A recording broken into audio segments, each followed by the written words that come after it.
Hi there. So I was planning on doing a video about telepathy and psychosis today, and then something happened this morning that has made me feel like I need to talk about something else. So, as the title suggests, I'm going to talk about pornography addiction, which isn't hugely related to psychosis necessarily, but we'll just roll with it. I guess I kind of like fell off the wagon. Not that I've really been on the wagon in particularly long-term way, but we'll start at the beginning. So I've been like battling a pornography addiction since long before I could do anything useful with little Eddie down here. So when I was like 11, at 11, I don't know what percentages, but it's not uncommon for boys to go through puberty, probably from anything like 9 up until probably 15, 16 is like within the majority of the bell curve, and then you've got people at the extremities, either end, who go through puberty really early and then really late. For me it was about 15, I think, 15, that started producing the vital fluids, and voice dropped and balls dropped and stuff. And so there was a good like 4 years where I was just beating my meat and nothing productive was happening. But you could still develop that addiction.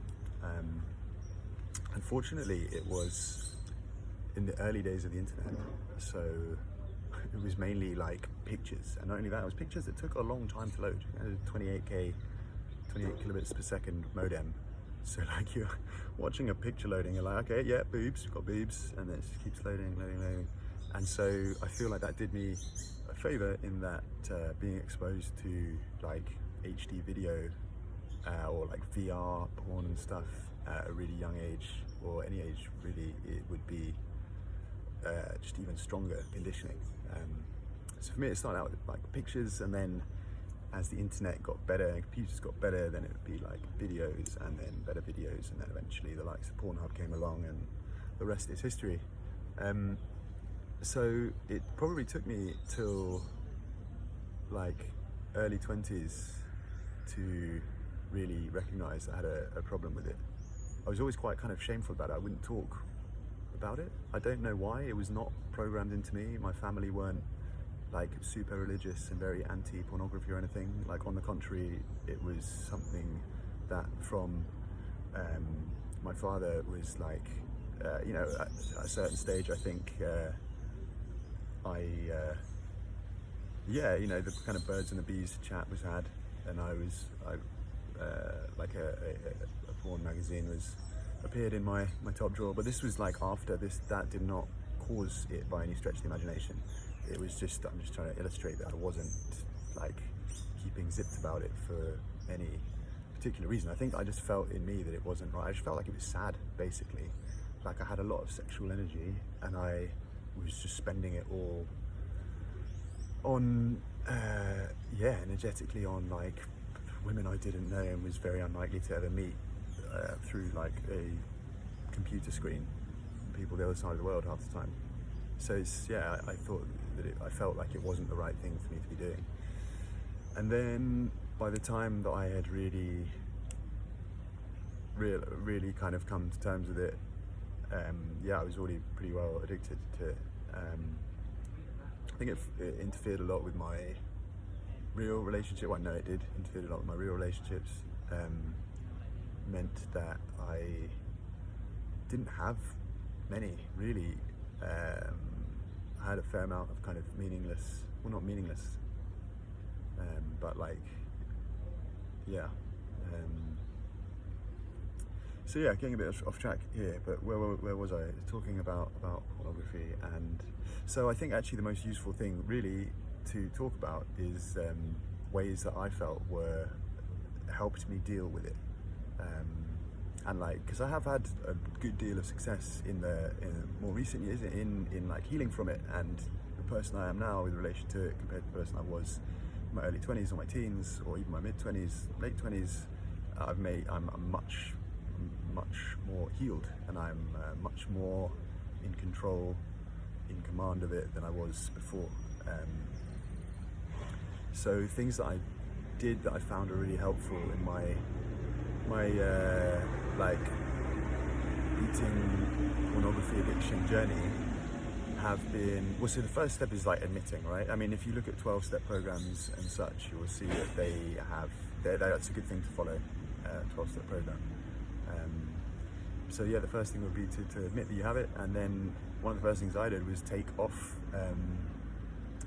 what's it called, like private browsing. There's a bunch of different names for it depending on the browser you use, or if you're on your phone, there's like secret mode, right, where you can go in and push a button and then there's nothing, you don't have any history. So I stopped doing that. I was like, okay, I'm just kidding myself, really. So I turned that off, and then I got really OCD and obsessed with like recording how much porn I was watching. So I got a spreadsheet involved, and because I had left the private browsing off, I could see like rough sort of times and how much time I was spent using pornography. So then after I like binged a load of porn, I would then go through my history and like add up all the times and be like, okay, today I watched like, I don't know, 20 minutes, an hour, 2 hours, 3 hours, however much it might be. And then you can get Excel to draw some graphs, and then you'll show you like your improvements. That's the idea. So I do that. I was pretty religious about recording it, and then you could also, so I had a bunch of graphs that would show like the daily consumption, and then it show you like average weekly, average monthly, and that, I think that's pretty powerful, because even though if you have like a day where you relapse and you watch a load of porn, your day will go up, but you might still be down on the week from the week before, and it's all about like building up, looking for the positives basically. So if you can say, on average this year I watched less than like last year, or this month I watched less than last month, then you don't feel so empty. You feel like you're making progress, and you are making progress. It's just about like showing that progress.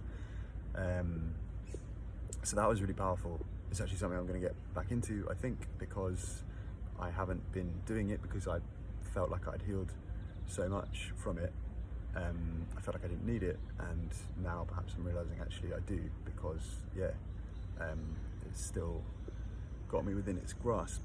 So that's one thing you can do. The other thing you can, or other things that I've done have been to, journaling about it, just writing about your experience, like ideally immediately after, because that's usually when you feel like down, maybe shameful about it, maybe some negative emotions. So journal kind of as explicitly as possible, really, and then when you read back on it in future, that's another way of showing what progress showing yourself how you've come along and the progress that you've made. So yeah, write about it, talk about it, make a video, journal about it, audio journal, any way you can, just to get it out in the open, and also you get used to talking about it. There's loads of forums, like NoFap was a really big movement. It's now pissing it down with rain, or it's about to, but I'm under a tree, so we might be alright. Okay, to be continued.